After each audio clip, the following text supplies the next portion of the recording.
pouco diferente dos outros músculos do pescoço pelo seguinte: o músculo platisma, ele é teoricamente, na prática, classificado como o músculo da face. Aí você deve se perguntar: poxa, George, como é que um músculo que está localizado no pescoço ele vai ser músculo da face? É aí um cuidado que eu digo para vocês. A gente quer e tem um costume errado de estudar na anatomia, querendo ir para a prática sem pegar a definição. Eu falo nas minhas aulas que você tem que partir de uma estrutura e essa estrutura vai puxar toda a clínica e puxar toda a teoria por trás daquilo. Então, por exemplo, muitos alunos querem, lá nas clínicas, no P5, entender o que é uma doença renal crônica sem saber o que é o néfron, sem saber o que é o rim e como é a composição anatômica de um rim. Para você saber o que é um músculo da face, gente. O músculo da face, ele não vai ser um músculo que se insere na face. Ele vai ser um músculo que é inervado pelo nervo facial. Se você quiser acrescentar alguma coisa aí, você pode dizer que o músculo da face é todo músculo que é inervado pelo nervo facial e que, em sua maioria, não tem fáscia. Justamente porque tem um músculo da face que tem fáscia, que é justamente o nosso músculo bucinador, como vocês já sabem. E aí o que é que acontece? Se esse músculo ele não tem fáscia, o platisma ele também não vai ter fáscia, porque ele é músculo da face. E, George, onde danado esse platisma vai se inserir se ele não tem fáscia? Por quê? Se o pescoço é uma região que tem grande quantidade de músculo e, consequentemente, grande quantidade de movimento, para eu ter movimento, eu preciso de três coisas. Um é o músculo. Outra é onde esse músculo ele vai se ligar, que é no osso. E a outra é justamente o nervo que vai mandar esse músculo agir. Só que, pera comigo, para esse músculo ele se ligar ao osso, tem que ter um carinha chamado de quê? Um carinha chamado de face. Jorge, poxa, como é que um músculo que não tem face ele vai se ligar ao osso? Justamente porque, por ser músculo da face, o nosso músculo platisma ele vai acabar se ligando justamente à pele. E logo após a pele, como vocês podem ver aqui, ó, existe uma pequena camada de gordura. Então a gente fala que o platisma é o músculo da região cervical que está mergulhado em uma camada de gordura e é inervado pelo nervo facial. Show de bola? Show de bola, George, entendi. Mas aí, você disse para eu estudar por camadas. Eu ia estudando aos poucos. É isso, você vai estudando aos poucos. Se eu pegar esse meu músculo platisma e eu rebater ele aqui para você, ó, se eu tirar ele, o que é que vai acontecer? Eu vou identificar aqui um grande músculo, que é justamente o nosso músculo esternocleidomastoide. Jorge, mostra a cadeia de músculos completa aí para mim. Se eu mostrar a cadeia de músculos completa para você, ó, rebatendo o nosso músculo platisma, você vai ver aqui, ó, uma grande camada de músculos que vão formar uns carinhos que a gente vai ver já, que são chamados de trígonos. O que é que acontece? Esses músculos, gente, eles vão justamente estar localizados profundamente ao músculo platisma. E aí, dentre esses músculos, o principal e o que eu quero que vocês saibam para a vida de vocês é esse músculo aqui, ó, chamado de esternocleidomastoide. O músculo esternocleidomastoide, ele vai ser o grande divisor de águas da região cervical, porque ele, juntamente de outro músculo que eu vou dizer daqui a pouco, vão dar origem a todos os trígonos da região cervical. Jorge, para que danado servem esses trígonos? E o que são eles? Lembra que eu falei que o pescoço, acima de tudo, para permitir movimento, ele também é uma região de comunicação, que ele unia, basicamente, é como se fosse uma estrada que une cabeça, abdômen e tórax, barra tórax e membro superior. É isso. Só que a gente sabe que passam muitas estruturas ao nível do pescoço. Então, você imagina aí 300 mil estruturas passando por dentro do pescoço. E essas estruturas totalmente desorganizadas. Se o pescoço comunica membro superior, tórax e cabeça, alguém tem que direcionar, servir de uma encanação para levar essas estruturas para o local correto. E quem vai ser responsável por fazer isso vai ser justamente os nossos trígonos. O trígono, gente, ele vai servir basicamente como uma via de direcionamento. Ela vai organizar as estruturas que tem que ir para a cabeça, elas vão para a cabeça através desse trígono. A estrutura que vai para o membro superior vai através desse trígono. E a estrutura que vai para o tórax vai através desse trígono. Então, a gente vai ver que o músculo esternocleidomastóide, juntamente de outro músculo chamado de ventre superior e ventre inferior do homoióide, eles vão dar origem aos trígonos. Calma aí, vamos lá. O primeiro é o esternocleidomastoide. Então, eu vejo aqui, já estou vendo ele aqui. Quando eu pego o esternocleidomastoide, gente, repara, e uno ele a esse músculo aqui, ó, que tem formato de um trapézio, é aquele de circo mesmo, que a galera pulava na rede. Ó, e uno ele ao trapézio, mais esse osso aqui, ó, que a gente chama de clavícula, a gente vai identificar que se forma aqui o quê, gente? Uma região de três lados, um vulgo triângulo. Aí perceba, gente, esse trígono ele foi formado.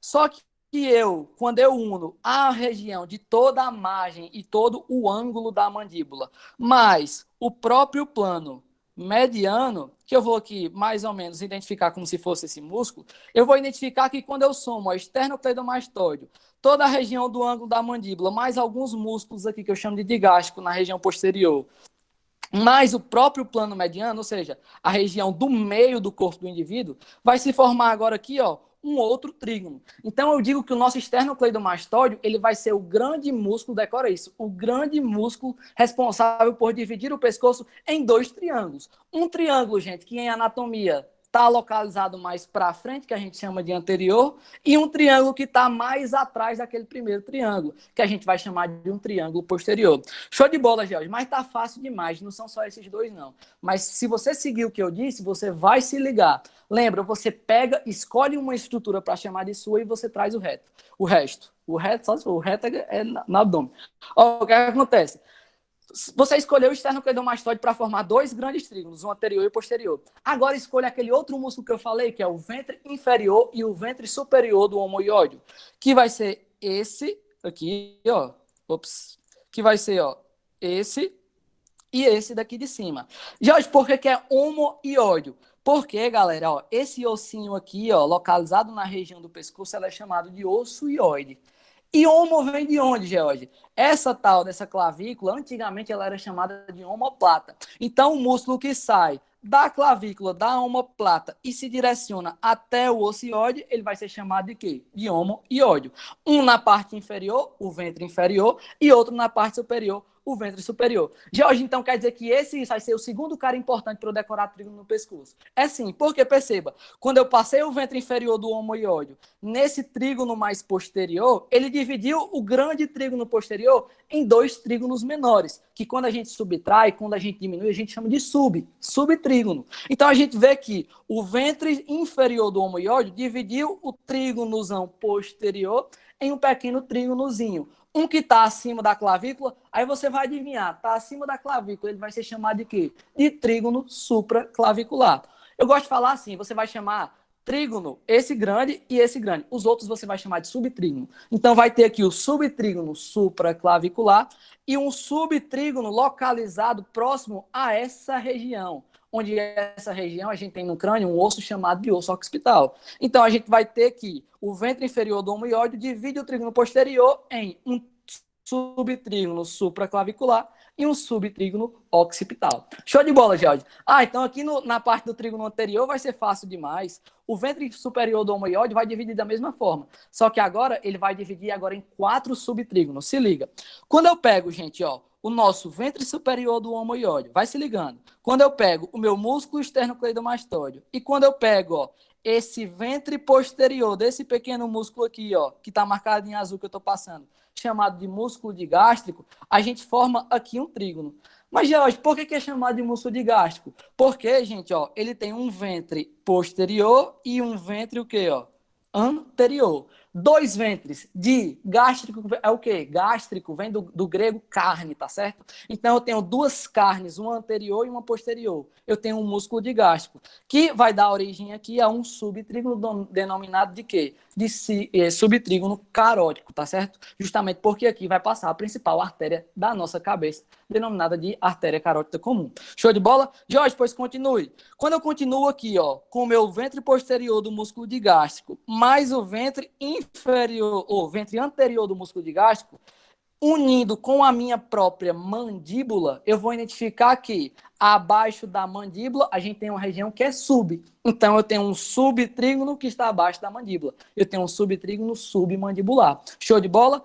Beleza, George. E aí, quais são os outros 2 subtrígonos? Eu vou ter que o ventre superior do homoióide, quando unido ao próprio músculo esternocleidomastoide e o próprio plano mediano, vai formar aqui um subtrígono que é formado basicamente, ó, por músculo. Vai formar um trígono que a gente chama de trígono muscular.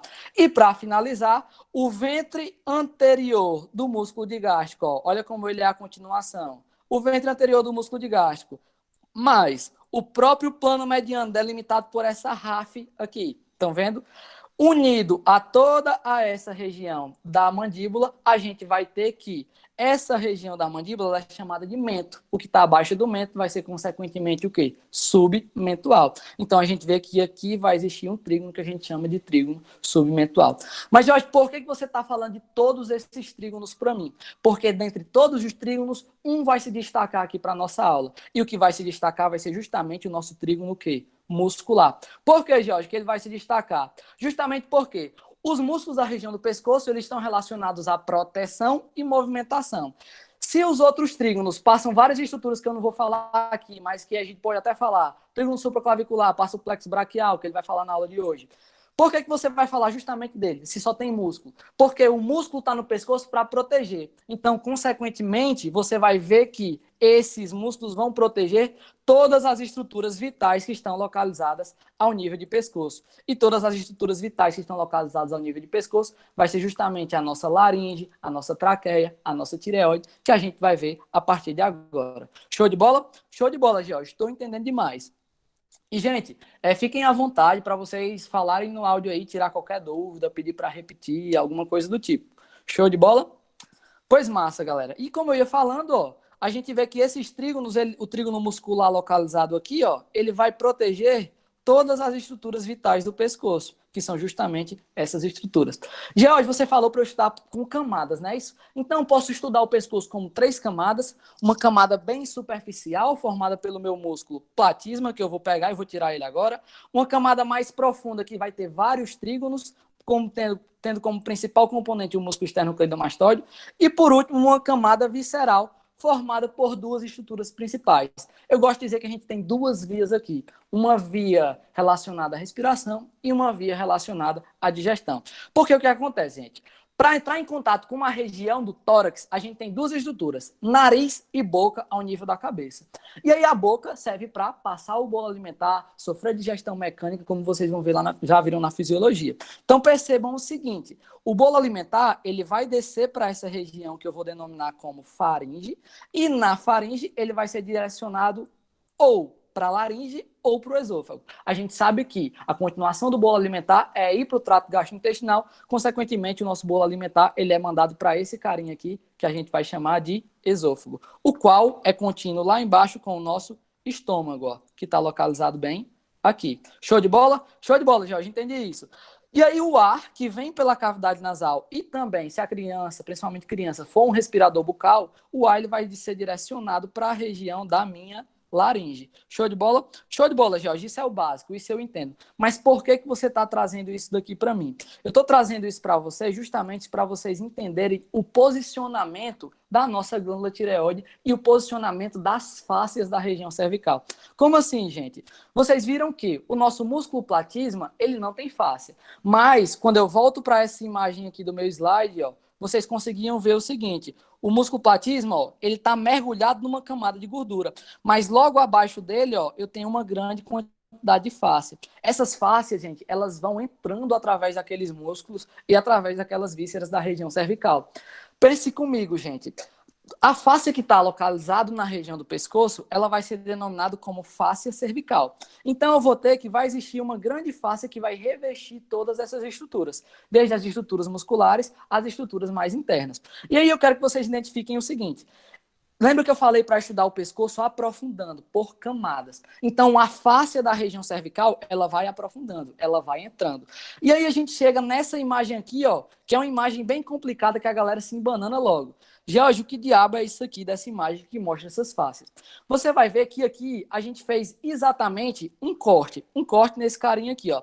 Então, imagina que eu vou pegar ele aqui, ó, de lado, vou pegar o cara aqui, ó, que tá todo completo, todo cheio de músculo. E aí, ó, olha pro meu mouse. Tá olhando pro mouse? Eu vou passar uma faca nele bem aqui, ó. E vou agora, ó, olha para mim, arrancar a cabeça. Quando eu arranco a cabeça dele e puxo, agora eu vou fazer isso aqui, ó, colocar para cima. Quando eu coloco para cima, eu chego exatamente aonde? Eu chego exatamente, ó, nessa visualização. Eu começo a visualizar a estrutura cervical como um todo. E aí você percebe que, ó, existem músculos que estão localizados mais superficialmente, músculos que estão mais profundamente, ó, E, consequentemente, eu vou ter aqui estruturas viscerais, desde a minha laringe até chegar na estrutura mais posterior, que é justamente quem? É justamente a nossa coluna vertebral. E aí, gente, a gente vai ver que a grande fáscia cervical, que vai arrodear toda essa região do pescoço, ela vai se afunilando. Decore comigo, a gente tem uma fáscia cervical. E essa fáscia cervical, ela vai se afunilando e abraçando estruturas através de lâminas. Lembra comigo lá da histologia? Na histologia a gente tinha lâminas. E no microscópio eu consigo aproximar e afastar. Eu consigo fazer uma profundidade. Então pensa comigo, por isso que a gente tem lâminas ao nível de pescoço. Porque a nossa fáscia cervical, ela vai se afunilando e formando lâminas. Por exemplo, vocês viram que a minha laringe ela é contínua com a minha traqueia, não é isso? Então, o que acontece? Se ela é contínua com a minha traqueia e a minha traqueia está localizada anteriormente ao nosso esôfago, eu vou ver que vai existir uma lâmina que vai revestir a traqueia e o esôfago, e mais profundamente vai existir uma lâmina que vai revestir toda a região da coluna vertebral. A lâmina que vai estar revestindo anteriormente a coluna vertebral vai ser pré alguma coisa. A lâmina que está revestindo anteriormente a região da traqueia e do esôfago vai ser pré alguma coisa. E por aí vai. Então vamos ver na prática como funciona isso. Na prática, você pega essa imagem que é aquele corte que eu lhe disse e vai fazer o seguinte.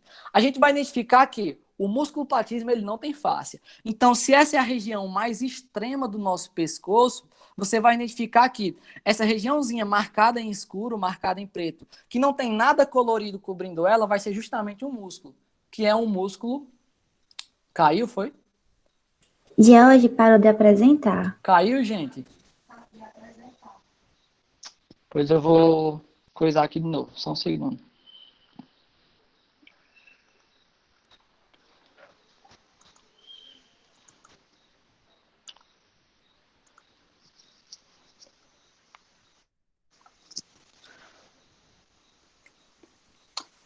Então, galera, vocês têm alguma dúvida por enquanto a gente está consertando aqui? Vão dizendo se o ritmo tá bom, se vocês querem que repita alguma coisa, que aqui quem manda são vocês. Então, vão aí. E já estou aqui, se vocês mandarem bola aí, mandarem gás, eu já vou continuar.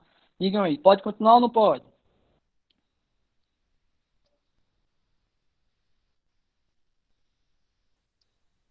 Show, Bárbara, show, Luísa. E aí, Stephanie? Pronto, foi show de bola. Pois vou descer o gás aqui. Por enquanto, nenhuma dúvida, né? Valeu, José. Valeu, Emily. Vamos lá, vamos dar o gás. Ó, o seguinte, todo mundo vendo minha tela, então agora a gente vai dar continuidade de onde a gente parou. Então vamos lá. A gente viu que se tem músculo na região da cervical, vai ter que ter face desse músculo para causar movimento. Lembra? A função é proteção e movimento. Show de bola. Então a gente tem uma grande face cervical. Perceba, aqui a gente tem a região anterior. Aqui a gente tem a região posterior naquele corte transversal que a gente fez. Show de bola. Aí perceba, eu falei que primeiro vinha o quê? A glândula tireoide, depois vinha a laringe, depois vinha o esôfago, concorda? E aí o que é que eu disse para vocês? A sequência que a gente vê é um músculo platisma superficialmente, não está colorido aqui por nenhuma face, porque ele não tem face, e agora a gente começa a iniciar os músculos que têm face. Logo após o platismo, a gente tinha qual músculo, gente? A gente tinha o nosso músculo esternocleidomastoide, concorda? Esse músculo esternocleidomastoide, ele vai ser revestido pela parte mais superficial da minha face cervical. Então, a parte mais superficial, ela vai ser chamada de lâmina superficial. Lembra? É lâmina porque tem que aprofundar. Então, a lâmina superficial, ela vai revestir todos os músculos mais internos. Lembra que toda a região do pescoço, ela vai ser abraçada. Então, os músculos da região que estão atrás da coluna vertebral, tudo que em anatomia a gente chama de para, ou seja, todos os músculos paravertebrais eles também vão ser contemplados. A gente vai ver a face, ó, atravessando tudo. Então, essa lâmina superficial pega os músculos mais superficiais. E depois a gente começa a adentrar. A gente começa a adentrar em uma lâmina que vai estar localizada antes da traqueia, ó. Essa lâmina azul aqui, ó. Lembra que é a traqueia? Então, essa lâmina ela vai ser chamada de lâmina pré-traqueal. Consequentemente, gente, a lâmina laranja, ó, que vai estar anteriormente à nossa coluna vertebral. Lembra que eu tenho aqui um corte sagital de uma vértebra. Ela vai ser chamada de quê? Vai ser chamada de lâmina pré-vertebral. Então, George, em resumo, eu tenho quantas lâminas no pescoço que eu preciso levar para a minha vida? Eu tenho uma lâmina superficial, que pega os primeiros músculos que tem face do pescoço. Eu tenho uma lâmina pré-traqueal, que vai revestir as vísceras que estão ao nível da traqueia, e vou ter uma lâmina pré-vertebral marcada em laranja, que vai revestir toda a região da coluna vertebral. Beleza, George, eu entendi que essa lâmina é fáscia, e fáscia é bom para movimento, mas é só para isso que servem essas lâminas? Não, gente, perceba, ó. Quando eu pego, por exemplo, essa lâmina que está em azul, que é a lâmina pré-traqueal, perceba que ela forma um círculo, é como se fosse uma bolsa abraçando toda essa região aqui, ó, da tireoide, por exemplo. Aí eu quero que você imagina que a pessoa está com infecção ao nível de glândula tireoide. Se ela está com infecção, infecção é fácil de disseminar. E aí, se eu tenho uma infecção que está sendo revestida por uma bolha, por uma doma, essa infecção ela não tem capacidade de se disseminar para as outras regiões. Então, evolutivamente, as nossas lâminas da região cervical, elas servem para permitir o movimento correto e para permitir e viabilizar uma proteção para que não ocorram disseminações de infecções. Porque, gente, bem aqui, ó, perto do nosso esôfago, tem a nossa faringe. A faringe é uma das principais regiões acometidas por infecções, causando as famosas dores de garganta. Então, já pensou se uma dor de garganta, ela vai e se dissemina para a sua traqueia, cai no seu pulmão, aí você tem uma doença muito grande, entendeu? Então, é para isso que servem essas lâminas que são extremamente importantes para nós. Show de bola? Show de bola. E aí, gente, eu quero que vocês identifiquem o seguinte. Lembram que eu falei que bem aqui na região anterior a gente tem um trígono muscular. Se eu abrir ele, eu começo a identificar quem? Todas as estruturas viscerais, que é justamente a nossa glândula tireoide, a nossa laringe e a nossa traqueia. Eu quero que vocês identifiquem o seguinte. A nossa glândula tireoide ela vai estar repousada na laringe. E a laringe, ela vai ser basicamente um tubo que é formado por cartilagem. Por uma cartilagem, ó, perceba o formato da glândula tireoide, ó. Ela tem um formato de borboleta. Essa cartilagem aqui também tem um formato mais ou menos de borboleta. Então, uma das cartilagens que formam a laringe é uma cartilagem que parece a tireoide. Então, ela vai ser chamada de cartilagem tireoide. Por favor, não confunda. Por ter o nome tireoide, não quer dizer que a tireoide está grudada nela, é porque parece. Então, se liguem nisso, que isso é pegadinha para as provas. Show de bola? E além da minha cartilagem tireoide, a gente tem aqui uma cartilagem cricóide, que quando você vai ver por cima, ela parece um anel, que vem do grego cricos, entendeu? Então, dá essa que vem do grego cricos, que significa anel. Show de bola? E além da cartilagem tireoide e da cartilagem cricóide, eu vou identificar aqui o nosso osso ióide. Os três compõem a laringe. Eu estou falando isso só para vocês terem uma familiarização importante para o que vem agora. Perceba, gente, a glândula tireoide, ela vai ser uma glândula que vai estar localizada justamente na região onde está a laringe e onde está a traqueia. Então, se eu colocar ela aqui para você, você vai identificar que a nossa glândula tireoide, ela vai estar localizada, ó, mais ou menos ao nível de qual cartilagem da minha laringe? Mais ou menos ao nível da minha cartilagem cricóide, porque aqui está a nossa cartilagem tireoide, e ela vai descer, e vai ter um limite inferior que já está localizado lá onde, ó. Se eu transparecer aqui para você a glândula tireoide, você vai ver, ó, que ela está descendo e está se fixando ao nível da minha traqueia. E aí eu vou querer que você conte comigo. Conta, ela está localizada superiormente na cartilagem cricóide e vai estar localizada inferiormente ao nível do primeiro, segundo, terceiro e quarto anel traqueal. Então, os limites da minha traqueia são justamente o terceiro e quarto anel traqueal. E por que eu falei que a anatomia do pescoço vai te levar à clínica? No exame semiológico lá no P4, quem já passou, já viu, e quem já vai ver, você vai ter que aprender a fazer uma coisa chamada palpação. É um dos critérios bases da semiologia. A palpação justamente da nossa glândula tireoide. Jorge, poxa vida, eu tô palpando aqui, não tô sentindo nada, tô com dúvida se eu tô palpando da forma correta. Aí o que é que eu, Jorge, faço? Quando eu tô com dúvida, eu pego e olho para a parte de trás. Peraí, Jorge, a parte de trás está a coluna, não tá? Isso, está a coluna. Só que na coluna tem uma vértebrazinha que eu quero que você conte comigo. Eu tenho vértebras na região cervical, tenho vértebras na região torácica, tenho vértebras na região lombar e por aí vai. Quando eu chego na região cervical, eu vou ter quantas vértebras cervicais? Conta comigo, ó. Eu vou ter 1, 2, 3, 4, 5, 6, 7. Mais ou menos ao nível da sétima vértebra cervical, termina a minha glândula tireoide, concorda? Ó, como elas estão na mesma altura. E o que é que tem a ver essa sétima vértebra cervical? Peço para você que está aí na aula agora, você vai pegar as suas duas mãos e vai começar a tocar aqui, ó, na linha mediana da sua coluna vertebral. Vai palpando e vai sentindo algo pontiagudo, que é justamente o processo espinhoso, que é essa região pontiaguda aqui, ó, da sua vértebra. Vai palpando e vai descendo, vai palpando e vai descendo. É quase a música do Tchan, vai palpando e vai descendo. E aí você vai sentir uma região mais pontiaguda. A vértebra que tem o processo espinhoso mais pontiagudo que você vai ver é justamente a nossa vértebra C7. Então, o que eu fazia nos pacientes era o seguinte, eu palpava C7 e aí eu trazia para a região anterior, na mesma linha. Quando eu trazia para a região anterior, eu caía mesmo em cima da glândula tireoide. Então, se você souber a anatomia básica, o básico, gente, se você souber que C7 é a glândula mais a vértebra mais proeminente, você chega no exame semiológico. Então, o pescoço é isso, gente. A anatomia é isso. É você pegar uma estrutura e criar o seu raciocínio lógico para andar com suas próprias pernas e chegar a algo maior, que é o que você quer. Para quem está entrando no P1, para quem vai entrar nas clínicas, gente, é o que eu quero que vocês saibam.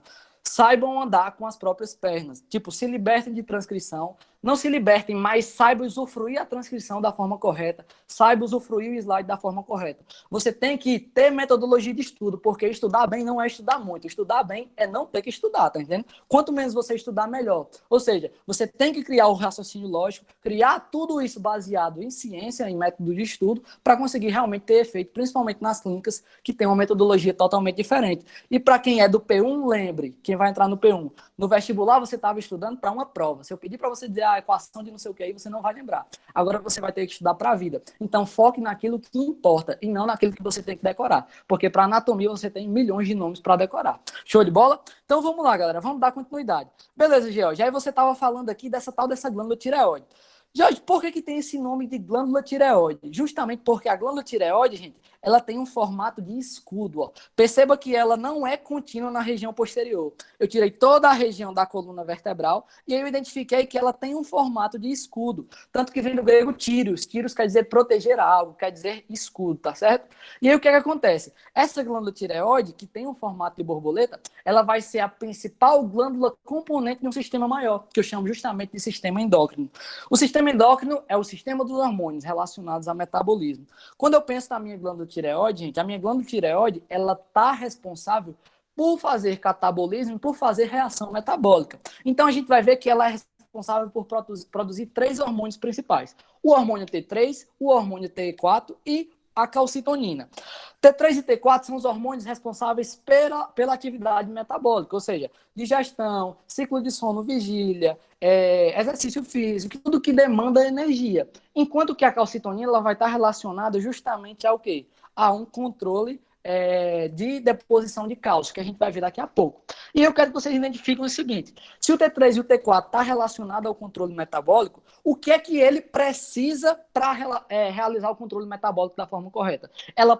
O T3 e o T4 precisam de um substrato importante denominado iodo, tá certo? Então, o que acontece? A nossa tireoide é a glândula responsável por reter o iodo, pegar esse iodo, unir a outras moléculas e essas moléculas formarem estruturas macromoleculares, vulgo hormônios. Hormônios que são justamente o T3 e o T4. Quando você não tem iodo, gente, você deixa de produzir T3 e deixa de produzir T4. Numa tentativa que não dá certo, a nossa glândula, o nosso corpo diz o quê? Meu Deus, eu não estou conseguindo produzir T3 e T4. Eu vou descer o pau a trabalhar para tentar produzir dentro da glândula. E aí a sua glândula começa a se edemaciar, ela começa a ficar grande, ela começa a ficar muito maior. E isso vai causar um processo que a gente chama de bócio, certo? Beleza, George, entendi isso. Mas aonde é que você quer chegar com esse papo todo? Eu quero chegar nisso para que vocês identifiquem o seguinte: a nossa glândula tireoide, ela faz essa regulação metabólica, mas faz também a regulação do cálcio. Lembra que eu falei que ela produz um hormônio denominado de calcitonina? A calcitonina, pega o nome, ó, calcitonina. Cálcio vem de cálcio, tonina de tensão. Tensão de cálcio. Tensão, gente, na física e na matemática é a mesma coisa que concentração. Qual é o canto do nosso corno? Ixi, deve ter muito corno aqui, 106 pessoas. Ó, o que acontece? Qual é o canto do nosso corpo responsável por ter uma alta tensão de cálcio? Responda aí para mim. É justamente o nosso osso. Se é o nosso osso, ele quer aumentar a tensão de cálcio onde precisa, no osso. Então, a nossa calcitonina vai pegar cálcio de onde tiver no corpo e vai levar para o osso. Onde é que tem mais cálcio no corpo? É justamente nos nossos vasos sanguíneos, nas artérias. Então, a calcitonina é o hormônio que a tireoide produz, responsável por levar o cálcio do sangue para o osso. Show de bola, George, eu entendi isso. Mas por que isso importa para mim? Justamente porque vai ter uma relação muito importante com umas glândulas que estão localizadas nessa região, que a gente vai ver daqui a pouco. Beleza, George, entendi isso demais. Agora, o que acontece? A nossa glândula tireoide, gente, anatomicamente, vocês têm que se ligar que ela participa de um processo embrionário muito importante. Quando eu venho aqui para o slide, ó, eu vou ver que quando você pega a língua de qualquer pessoa, tem um ponto localizado na região mais posterior da língua, mais ou menos ao nível de onde a língua se fixa, a região mais baixa da minha mandíbula, da minha mandíbula, eu vou identificar que existe um pequeno forame que a gente chama de forame cego.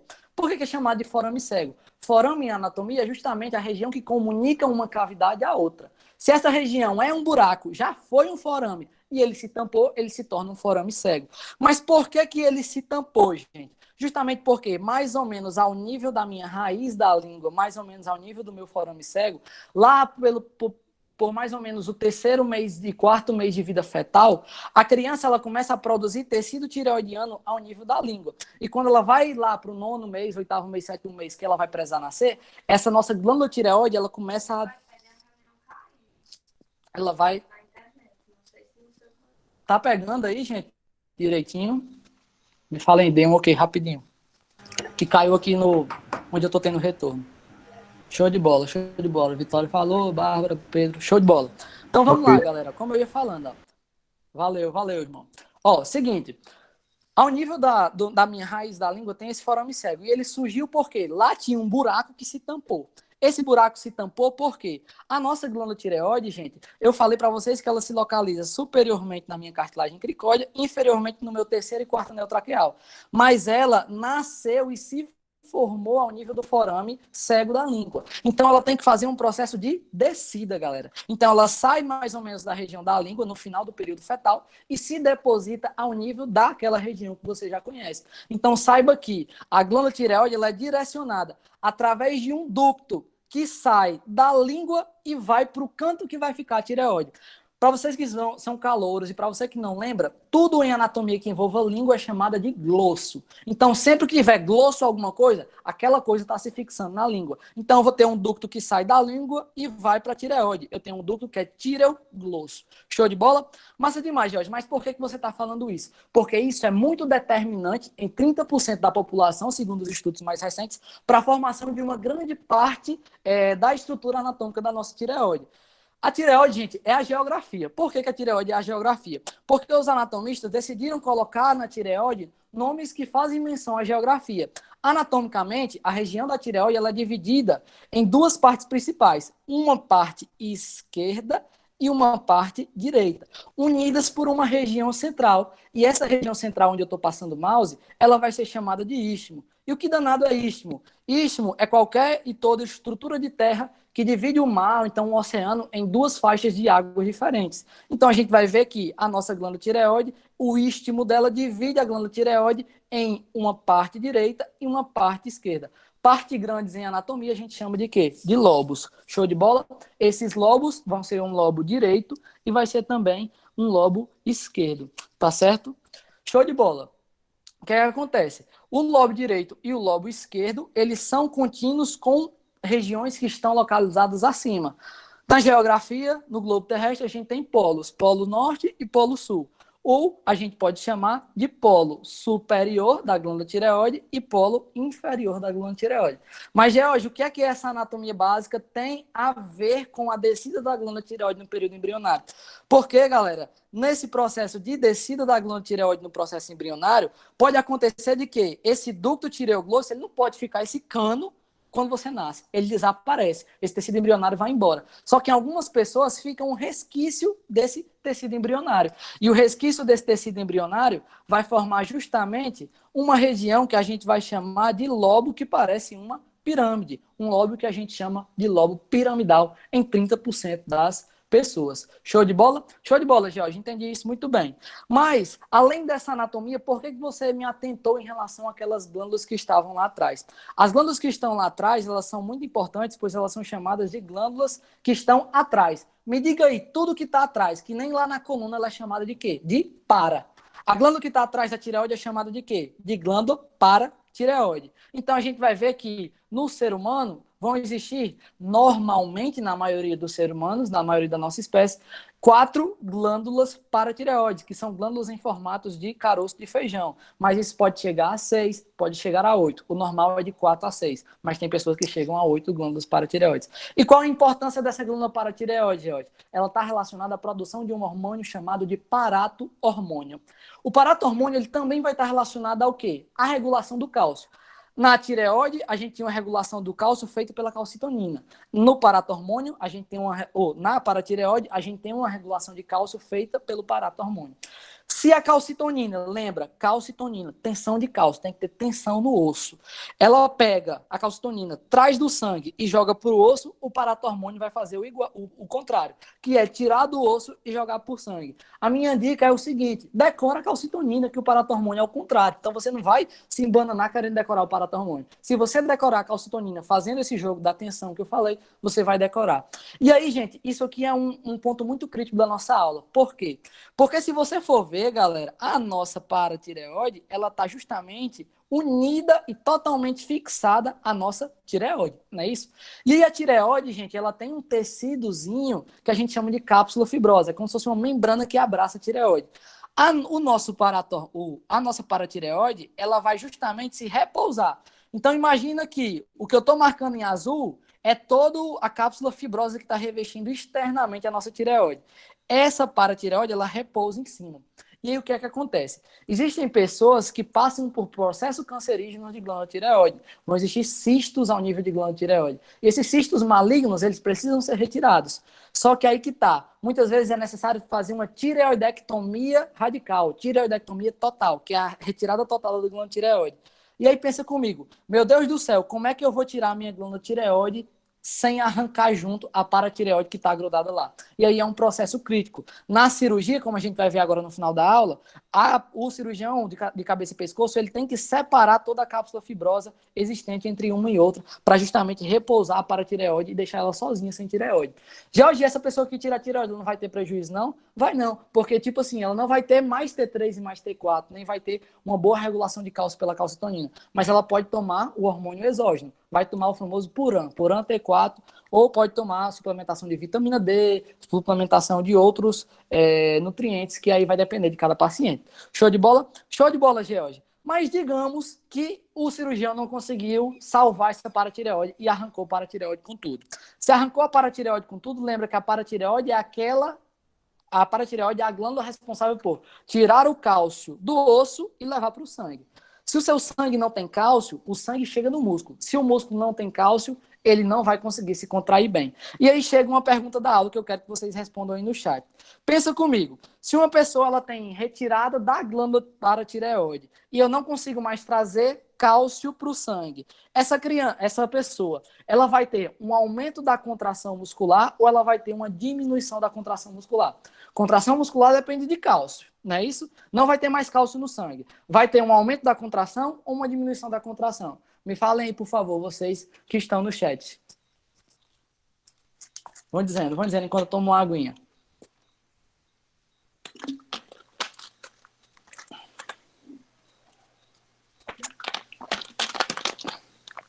Bárbara disse aumento. Só os alunos, né, já estão tudo espertos. É isso mesmo, como as meninas disseram, Mirelle e Bárbara, o que é que acontece?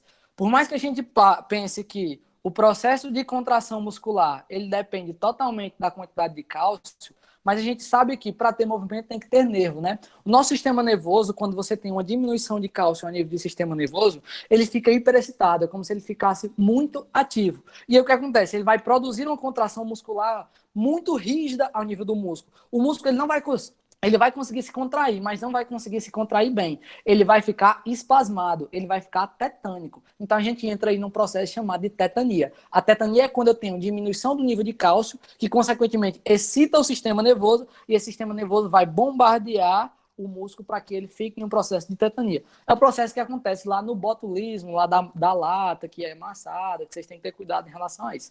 Show de bola? Show de bola, Jorge, entendi isso. Mas para a gente finalizar, o que é que você tem a dizer para mim? Eu tenho a dizer que, lembra que a tireoide e a paratireoide, elas são glândulas que fazem parte de um sistema maior. Um sistema maior chamado de sistema endócrino, não é isso? Endócrino. Eu tenho glândulas que são exócrinas e tenho glândulas que são endócrinas. Endócrino é toda glândula que produz hormônio, mas joga aonde? No sangue. Por isso que é endo, tá certo? Glândula exócrina que produz algo e joga fora. Tipo glândulas sudoríparas, que jogam o suor para fora, porque tem um ducto, tá certo? E aí o que acontece? Se tem que jogar no sangue, toda glândula endócrina, ela tem que ter sangue perto dela. Então a nossa glândula tireoide, ela tem que ser muito, muito, muito vascularizada, não é isso? Para ser muito vascularizada, ela depende de uma irrigação que é feita sobretudo por duas artérias. Uma artéria que eu vou denominar como artéria tireoide superior e artéria tireoide inferior. Show de bola? Essas artérias, elas têm uma relação anatômica imprescindível, porque ao lado delas vão correr nervos que são extremamente importantes para o processo de fala. E esses nervos, eles são chamados de quê? Esses nervos, eles são ramos de um nervo que sai lá do meu tronco encefálico e sai vagueando pelo corpo. Por isso que ganha o nome de nervo vago. Vago do latim, que quer dizer perdido, tá certo? Então, o nervo vago, que é um nervo perdido, que vai para a região torácica, que vai para a região abdominal, ele vai ser um nervo que vai dar origem a um nervo que vai para a região superior da laringe, que eu vou chamar de nervo laríngeo superior, e vai dar origem a um nervo que vai voltar para a laringe. Ó. Perceba como tem um nervo aqui pequenininho, ó, voltando para a laringe. Ou seja, tudo que volta é coisa que recorre. Então, eu vou ter que o nervo vago, ele dá origem a um nervo laríngeo recorrente na região inferior. Então, nervo laríngeo superior e nervo laríngeo recorrente vão ser os grandes nervos responsáveis por estar relacionados ao processo de fala e ao processo de tosse, como a gente vai ver. O grande cuidado que eu quero que vocês saibam é o seguinte: quando se falar em artéria tireoide inferior e artéria tireoide superior, elas sempre vão estar andando lado a lado com o meu nervo laríngeo superior, quando eu falar em artéria tireoide superior, e lado a lado quando eu falar em nervo laríngeo recorrente, quando eu pensar na minha artéria tireoide inferior. Isso é algo imprescindível para o processo de tireoidectomia. A tireoidectomia vai ser uma cirurgia das mais delicadas quando se fala em cabeça e pescoço, porque você tem que dissecar uma glândula tireoide que está totalmente atrelada a artérias que estão grudadas a nervos. E se você romper algum nervo desse, tipo nervo laríngeo recorrente, você vai ter um processo de disfonia e dificuldade de fala. Show de bola, galera? Galera, eu tinha uma cirurgia aqui para apresentar para vocês e basicamente apresentar tudo da aula dentro dessa cirurgia. Só que o nosso tempo é curto, então eu vou ter que finalizar por aqui, mas ainda dá, né? Falta 10 minutos. Então eu vou dar aqui rapidinho, voado essa cirurgia para a gente fazer as relações. Show de bola? Ó, se liga, essa é uma cirurgia de tireoidectomia. O que acontece? Aqui a gente tem uma paciente de 36 anos que tem um nódulo maligno de 3 centímetros ao nível da nossa glândula tireoide. Consequentemente, se é maligno, tem que tirar. Ou seja, o cirurgião de cabeça e pescoço optou por fazer a retirada total da glândula tireoide. Só que aí o que acontece? Para eu começar o processo de cirurgia de tireoidectomia, eu tenho que expor bem a região cervical. Perceba que o cirurgião ele vai colocar um colchinho aqui, ó, uma região que vai apoiar a cabeça para permitir uma boa visualização. E aí ele vai fazer marcações que são importantes. E aí, se você sabe a anatomia, você sabe marcar. Se você identificar a minha cricóide mais ou menos aqui em cima, você sabe que a tireoide começa mais ou menos aqui. E ela desce mais ou menos até o terceiro e quarto anel traqueal. Só que quando a tireoide está com um processo maligno, ela fica edemaciada, ela fica aumentada. Então, ela não vai só até o terceiro e o quarto anel traqueal. Ela costuma descer mais. Então, o cirurgião ele vai fazendo a palpação da região do rebodo costal para cima, entendeu? Até chegar ao limite inferior da nossa glândula tireoide. Show de bola, Jorge. Essa palpação eu entendi. Só que aí o que é que acontece, gente? Essa tireoide dessa pessoa era só 3 centímetros, mas tem gente que chega a 6, chega a 7, e a tireoide fica tão grande que ela sai da região cervical e ela começa a ultrapassar e cair dentro do nosso tórax. Se ela cai dentro do nosso tórax, ela mergulha, formando um bócio que eu chamo de bócio mergulhante. Show de bola? Show de bola. Tendo feito a marcação, sabendo o limite inferior da glândula tireoide e o limite superior, eu faço aqui a nossa incisão, tá certo? A incisão vai ser feita na linha média, uma nova marcação, e essa incisão, antes de ser feita, tem que ser feita na anestesia, se não me engano, que acabou de falar, epinefrina e lidocaína. Perceba, ó, é feita a abertura com o bisturi normal. Por que é feito com o bisturi normal? Justamente porque esse bisturi, no pós-cirúrgico, você vai ver que a ruga, a cicatriz que vai ficar, ela tem uma aparência mais de ruga de região cervical. Então vai ficar algo esteticamente bonito. Se eu abrir, a primeira coisa que eu vou ver, que vocês esperam ver, é justamente o quê? Gordura, não é isso? E qual é o músculo que está mergulhado na gordura? É justamente o nosso músculo platisma, o músculo mais superficial. Então, para mim expor a minha glândula tireoide, eu tenho que passar por todas as camadas, desde a camada mais superficial à minha camada profunda. Show de bola? Ó. Perceba que ele está aqui, ó, rebatendo toda a região de tela subcutânea e agora está cortando o nosso músculo platisma. Esse corte vai variar. Tem músculos que cortam na região transversal, tem músculos que cortam na região longitudinal, porque isso vai depender do posicionamento das fibras musculares para ajudar no processo de recuperação.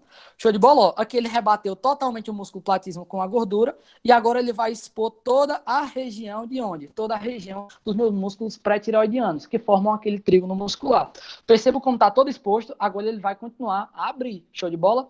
Abrindo, o que é que vai acontecer? Ele vai usar agora, sempre dentro do processo cirúrgico, o bisturi elétrico, porque essa é uma região que tem uma glândula endócrina, que é muito vascularizada, que tem muita artéria. Muita artéria é um perigo para ocorrer o quê? Hemorragia. O bisturi elétrico, ele bate na artéria, por exemplo, e fecha o lúmen da artéria, consequentemente impede o processo de hemorragias. Show de bola? Show de bola. Então ele vai continuar aqui, ó, abrir, até expor totalmente a nossa glândula tireoide. Então aqui ele vai continuar abrindo, vou dando uma passada aqui para ele abrir e expor todas as fáscias e todos os músculos. E aí a gente vai ver que o processo de tireoidectomia vai começar ao nível dos polos. Eu vou arrancar a glândula pelo polo superior e depois vou arrancar a glândula pelo polo inferior. E aí é que a gente tem que ter cuidado, gente. Ter cuidado com o quê? Quando a gente está fazendo a retirada do nosso polo superior, lembra que ao nível do polo superior vai passar a artéria tireoide superior. Então ela tem que ser guardada, ela tem que ser separada. E junto da artéria, a gente vai ter justamente quem? O nosso nervo laríngeo superior, que é um nervo que não pode ser lesado de jeito nenhum, porque está relacionado a toda a sensibilidade da laringe. Show de bola? E aí o que é que vai acontecer? Tendo feito toda essa retirada do polo superior, como eles ainda estão tirando, o que é que vai ser feito? Ó? Perceba que bem aqui, ó, ele separou a nossa artéria tireoide superior. Próximo a ela, a gente tem aqui um nervo, que é justamente o nervo laríngeo superior. O que é que o cara tá vindo fazer aqui? Ele pegou essa pipetazinha e tá usando um neuroestimulador, jogando esse neuroestimulador em um músculo, que é justamente o nosso músculo cricotireoide, que é esse músculo que sai da cricoide e vai para a tireoide. Esse músculo, ó, ele é inervado por um ramo do nervo laríngeo superior. E por que ele está fazendo isso, George? Porque perceba o detalhe aqui para onde ele está jogando o neuroestimulador. Quando ele joga o neuroestimulador, o músculo ele começa a se mexer. Não sei como vocês estão vendo, ó. Agora, ó, se liga. Ó, estão vendo o músculo mexendo um pouquinho? Por quê? Ele está testando. Se durante o processo de separação da artéria tireoide superior ele rompeu o nervo, quando ele jogasse o neuroestimulador, o músculo cricotireoide ele não ia mais agir, porque não ia ter mais inervação, mais ou menos aquele nível. Show de bola? Esse processo ele vai ter que ser feito tanto no polo superior do lado direito, quanto no polo inferior do lado direito, do lado esquerdo também. Show de bola? Show de bola. E na parte inferior, eu tenho a mesma preocupação, só que agora com o nosso nervo laríngeo recorrente. Show de bola? Você vai ver ó, que mais ou menos a esse nível também, ele vai fazer o processo de separação da nossa glândula paratireoide. Quando ele separar, George, essa glândula tireoide vai ficar inserida onde? Se ela era inserida normalmente ao nível da minha glândula tireoide. Lembra? Ele vai ter aqui a tireoide, bem aqui a cápsula fibrosa e bem aqui ó, a nossa paratireoide. Então ele separa preservando a cápsula fibrosa. E aí ele vai implantar, fazer um enxerto dessa cápsula fibrosa no próprio tecido muscular que tem naquela região. E isso vai fazer com que a homeostase da paratireoide fique totalmente completa. Show de bola? Show de bola. Passado esse caso, para a gente acelerar aqui o nosso tempo, que é curto, a gente vai ver que vai ser feita a dissecação em todos os polos. Ó. Olha como vocês vão ver como é bonito aqui. Ó. Por exemplo, olha o que aconteceu. Aqui teve uma hemorragia. Provavelmente ele pegou algum pequeno vaso. E ele vai ter que fazer um ponto aqui para evitar essa hemorragia. Ó, se liga aqui, ó, tá vendo um nervo laríngeo recorrente, ó, na parte inferior, bem branquinho. Olha aqui, ó, ele tá tendo que dissecar por baixo, ó. Tá vendo a artéria aqui? Olha, ele vai jogar um neuroestimulador, porque ele teve que dissecar a cápsula que estava por baixo da minha artéria tireoide inferior. Tá vendo? Ó? Olha a artéria bem bonitinha aqui, galera. Ó. Se liga. Artéria tireoide inferior e seus ramos e o nervo laríngeo recorrente. Ele teve que sair dissecando, ó, com o instrumento cirúrgico, toda essa região do polo inferior. Por isso que é uma cirurgia bastante delicada. Mas, por sorte, o que aconteceu? Por sorte não, por preparo do cirurgião, a cirurgia, ela correu bem, e aí, ó, aqui é o anestesia, só comendo bolacha e lendo um livro no celular, aqui o que acontece, ó, brincadeira, gente, ó, isso foi antes ou foi depois? Ó, tá retirando aqui a tireoide, ó, aqui ele vai mostrar toda a glândula e aí o cirurgião tem que fazer toda a inspeção da região da tireoide para ver se não vem nenhuma paratireoide junto. E durante todo o processo está sendo jogado um neuroestimulador para testar se nenhum nervo foi lesado. Pois bem, galera, aqui no limite, para Egídio entrar, muito obrigado pela participação de vocês. E ficou alguma dúvida, ficou alguma coisa que você